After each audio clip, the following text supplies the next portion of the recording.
साथियों, हम पिछले क्लास में देखे थे,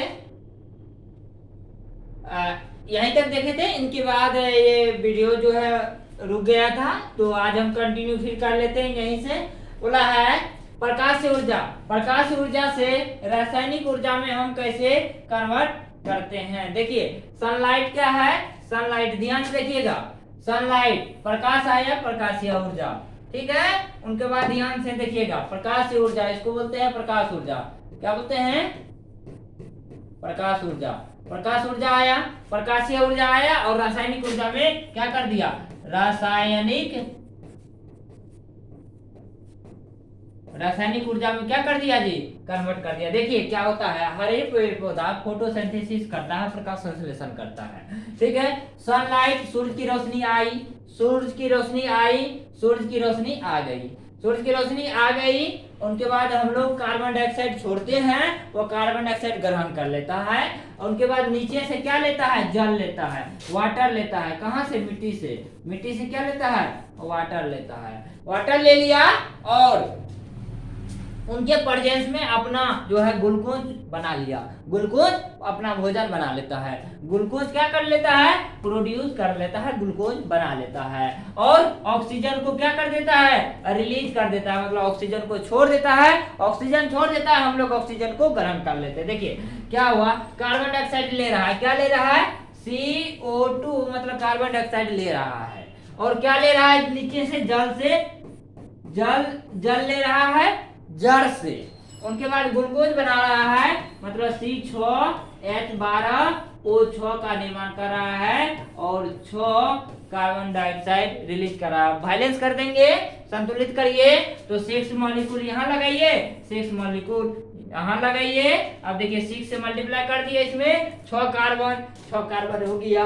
उनके बाद ध्यान दीजिए, 6 दूनी 12 ऑक्सीजन, 6 दूनी 12 ऑक्सीजन हो गया। फिर इनको हम संतुलित कर दिए, तो देखिए इसी को बोलते हैं CO2 को कार्बन डाइऑक्साइड, इसको कार्बन डाइऑक्साइड बोलिएगा, कार्बन डाइऑक्साइड बोलिएगा, कार्बन डाइऑक्साइड बोलिएगा। उनके बाद ये जल है, ये जल है, ये सनलाइट आ गया। सनलाइट में सूरज की रोशनी, सूरज की प्रकाश, और इसके प्रेजेंस में ग्लूकोज, इसी को बोलते हैं ग्लूकोज के सूत्र। ग्लूकोज का सूत्र बोलेगा तो C6H12O6 निर्माण करता है, ऑक्सीजन छोड़ता है, जो हम लोग ग्रहण करते हैं। तो देखिए सूरज की प्रकाश, मतलब प्रकाश ऊर्जा आया, हम लोग को रासायनिक ऊर्जा में ग्लूकोज दे दिया। क्या दे दिया? C6H12O6 ग्लूकोज दे दिया, मतलब रासायनिक ऊर्जा दे दिया।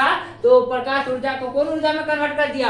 रासायनिक ऊर्जा में। जैसे ग्लूकोज निर्माण किया, हम लोग के पास ग्लूकोज आता है, हम लोग पूरा एनर्जेटिक हो जाते हैं, एनर्जी फॉर, और कोई भी काम करने के लिए हम लोग रेडी हो जाते हैं। ठीक है, यहाँ तक समझ में आ रही है? ठीक है, तो प्रकाश ऊर्जा को रासायनिक ऊर्जा में कन्वर्ट कर दिया, प्रकाश ऊर्जा को रासायनिक ऊर्जा में कन्वर्ट कर दिया। प्रकाश संश्लेषण समझ गए?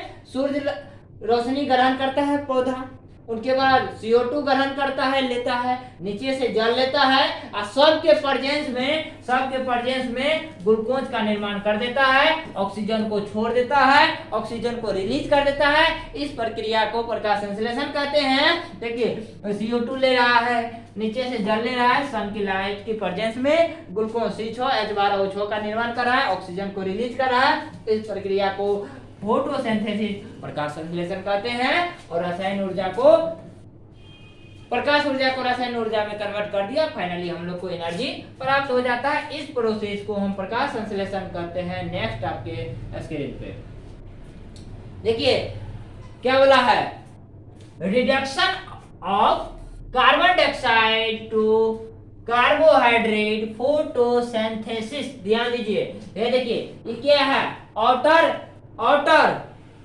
आउटर मेम्ब्रेन, ये है बाहरी झिल्ली, ये है इनर झिल्ली है, इनर झिल्ली ये, ठीक है। ये है एस्ट्रोमा, ये क्या है? एस्ट्रोमा। ये है ग्रेना, ये ग्रेना है, ठीक है। देखिए ये साइकिल है, जिसको कैल्विन साइकिल कहते हैं, कैल्विन चक्र कहा जाता है। बहुत अच्छा ये चक्र होता है, ध्यान दीजिएगा। देखिए क्या होता है, राइबोसोम RUBP मतलब होता है, देखिए इधर से CO2 कैच कर रहा है, CO2 ले रहा है, CO2 ले रहा है, ठीक है। CO2 लिया, RUBP मतलब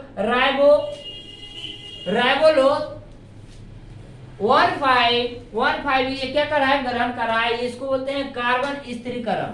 क्या बोलते हैं, कार्बन स्थिरीकरण। क्या बोलते हैं, कार्बन स्थिरीकरण, कार्बन स्थिरीकरण। देखिए क्या होता है, 3 PGA, इससे 3 PGA क्या किया, एब्जॉर्ब किया, उनके बाद एटीपी के फॉर्म में ऊर्जा बनाया, ऊर्जा का निर्माण किया। उनके बाद देखिए NADPH के रूप में ये ग्रहण किया। फाइनली ये ऊर्जा जो है G3P के रूप में क्या कर दिया, कन्वर्ट कर दिया।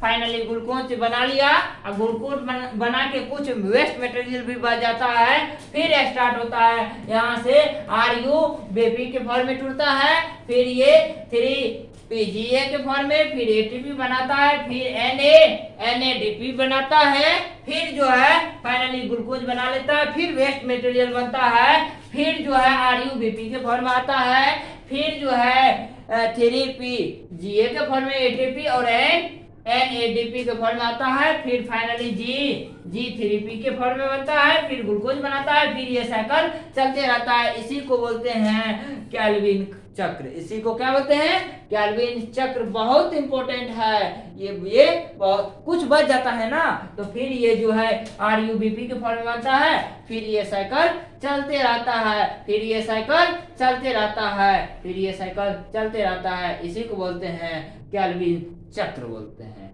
नेक्स्ट समझ गए, आगे चलिए नेक्स्ट टॉपिक पे। उम्मीद है समझ में आ रहा है, समझ में आ रहा है जी। देखिए प्रकाश संश्लेषण के दौरान होने वाली कुछ घटनाएं, ध्यान से देखिए। प्रकाश संश्लेषण के दौरान होने वाली कुछ घटनाएं। पहला, क्लोरोफिल द्वारा प्रकाश ऊर्जा का अवशोषण, क्लोरोफिल द्वारा प्रकाश ऊर्जा का अवशोषण। दूसरा बोल रहा है प्रकाश ऊर्जा को रासायनिक ऊर्जा में बदलना, प्रकाश ऊर्जा को रासायनिक ऊर्जा में बदलना, और जल अणुओं को का हाइड्रोजन और ऑक्सीजन में अपघटन होना। तीसरा बोला है कार्बन डाइऑक्साइड का हाइड्रोडेट में अपचयन। प्रकाश संश्लेषण के दौरान होने वाली कुछ घटनाएं फिर से रिवीजन कर लेते हैं। प्रकाश संश्लेषण के द्वारा होने वाली कुछ घटनाओं को रिवीजन कर लेते हैं, करिए। क्लोरोफिल द्वारा प्रकाश ऊर्जा का अवशोषण। दूसरा पॉइंट है प्रकाश ऊर्जा को रासायनिक ऊर्जा में, प्रकाश ऊर्जा को अभी देखे थे ना रासायनिक ऊर्जा में कैसे कन्वर्ट कर रहा था, बदलना, और जल अणुओं का हाइड्रोजन और ऑक्सीजन में अपघटन। देखे थे ना रासायनिक प्रकाश की ऊर्जा को रासायनिक ऊर्जा में कैसे बदल रहा था, और जल अणु और हाइड्रोजन का ऑक्सीजन में अपघटन, और कार्बन डाइऑक्साइड का हाइड्रोडेट में अपचयन। नेक्स्ट आपके स्क्रीन पे देखिए विषम पोषी पोषण क्या होता है। विषम पोषी पोषण क्या होता है, ध्यान से देखिए। विषम पोषी पोषण क्या होता है, देखिए विषम पोषी पोषण क्या होता है। विषम पोषी पोषण वह प्रक्रिया है, विषम पोषी पोषण वह प्रक्रिया है जिसमें जीव अपने भोजन के लिए प्रत्यक्ष और अप्रत्यक्ष रूप से दूसरे जीव पर निर्भर रहता है। ये जीव अपना भोजन स्वयं नहीं बना सकता है। उदाहरण के लिए जैसे मनुष्य, हम लोग स्वयं नहीं बनाते हैं, दूसरे पे डिपेंड है। जानवर है, कवक है, और अधिकांश बैक्टीरिया है। ध्यान दीजिए विषम पोषी क्या होता है, फिर ध्यान दीजिए, बहुत ही इंपॉर्टेंट है। विषम पोषी पोषण वह प्रक्रिया है, विषम पोषी पोषण वह प्रक्रिया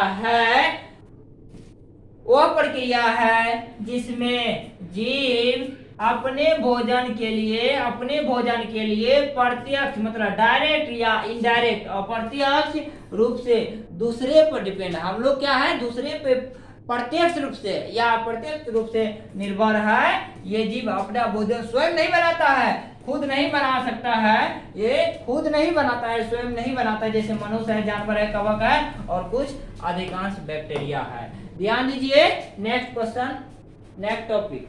विषम पोषी पोषण के प्रकार में क्या होता है। विषम पोषी पोषण के प्रकार, पहला प्रकार है मृतजीवी पोषण।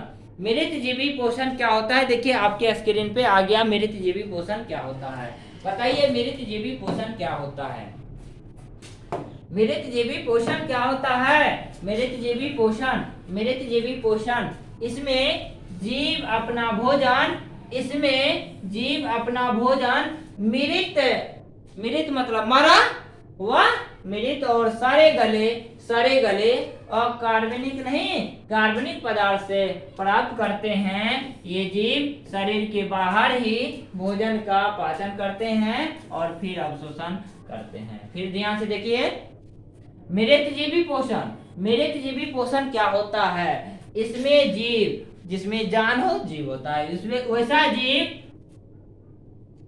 जो भोजन मृत और सड़े गले, मृत और सड़े गले कार्बनिक पदार्थ से प्राप्त होता है। बोलिएगा, इसमें मृतजीवी पोषण में, मृतजीवी पोषण में जीव अपना भोजन, जीव अपना भोजन मृत मतलब मरा हुआ और सारा गला कार्बनिक पदार्थ से प्राप्त करता है। ये जीव शरीर के बाहर, ये जीव शरीर के बाहर ही भोजन का पाचन करता है, शरीर के बाहर ही भोजन को पचा लेता है और फिर अवशोषण करता है। जैसे कवक, फंगस, कवक फंगस हो गया, ईस्ट हो गया और कुछ बैक्टीरिया हो गया। कौन कौन? कवक, कवक जिसको फंगस बोलते हैं, ईस्ट और कुछ बैक्टीरिया, कुछ और बैक्टीरिया, कुछ बैक्टीरिया, कुछ बैक्टीरिया। ठीक है जी।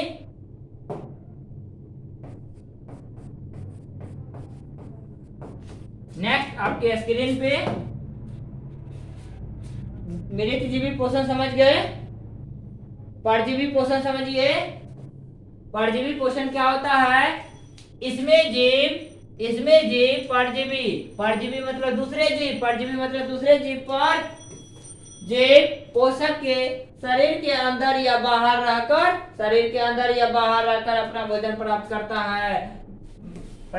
है बिना उसे मारे। देखिए, मृतजीवी पोषण क्या होता है? मृतजीवी पोषण में एक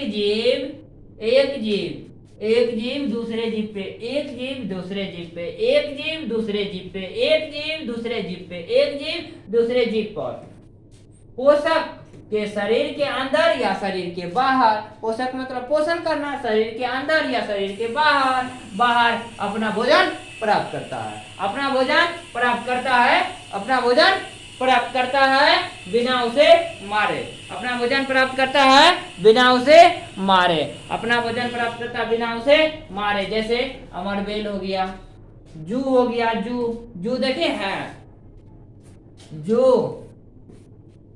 उनके बाद गोल कृमि, उनके बाद फीता कृमि।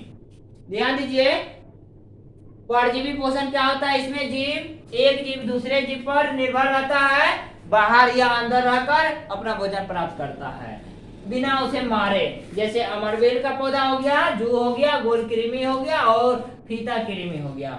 और प्राणी संपोषण देखिए, प्राणी संपोषण क्या होता है? इसमें जीव ठोस या तरल, ठोस या तरल जटिल कार्बनिक पदार्थ को भोजन के रूप में ग्रहण करते हैं और शरीर के अंदर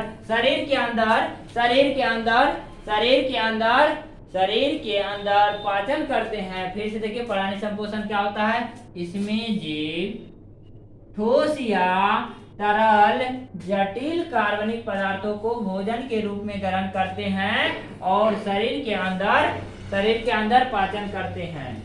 ठीक है, जैसे उनका स्टेप देख लीजिए, अंतर्ग्रहण होता है, उनके बाद पाचन होता है, अवशोषण होता है और स्वांगीकरण होता है, बहिष्करण होता है। ठीक है, ये याद रखिएगा चरण। पहले क्या होता है, हम पेन का यूज कर लेते हैं। ध्यान से देखिएगा, ध्यान से देखिएगा। देखिए क्या होता है, पहले अंतर्ग्रहण होता है, उनके बाद क्या होता है, पाचन होता है, उनके बाद क्या होता है, अवशोषण होता है, उनके बाद क्या होता है, स्वांगीकरण होता है, स्वांगीकरण होता है, उनके बाद क्या होता है, बहिष्करण होता है, बहिष्करण होता है। ठीक है, जैसे मनुष्य, अमीबा, मेढक, मनुष्य, अमीबा, मेढक, मनुष्य, अमीबा, मेढक। बताइए समझ में आ गया? आ गया तो नेक्स्ट आपके स्क्रीन पे अमीबा में पोषण देख लीजिए। अमीबा में पोषण किस तरह से होता है? अमीबा में परानीसम पोषण होता है। कोई पूछेगा अमीबा में कौन सा पोषण होता है तो क्या बोलिएगा? परानीसम पोषण होता है। अमीबा में परानीसम पोषण होता है। अमीबा में परानीसम पोषण होता है। अमीबा में परानीसम पोषण होता है। यह कुटपाद जिसको बोलते हैं सूडोपोडिया, सूडोपोडिया की सहायता से भोजन गिरता है और खाद रिक्तिका जिसको फूड वैक्यूल बोलते हैं में डाल देता है, जहां भोजन पूर्ण रूप से पच जाता है। ध्यान दीजिएगा, अमीबा जो है, ध्यान दीजिएगा,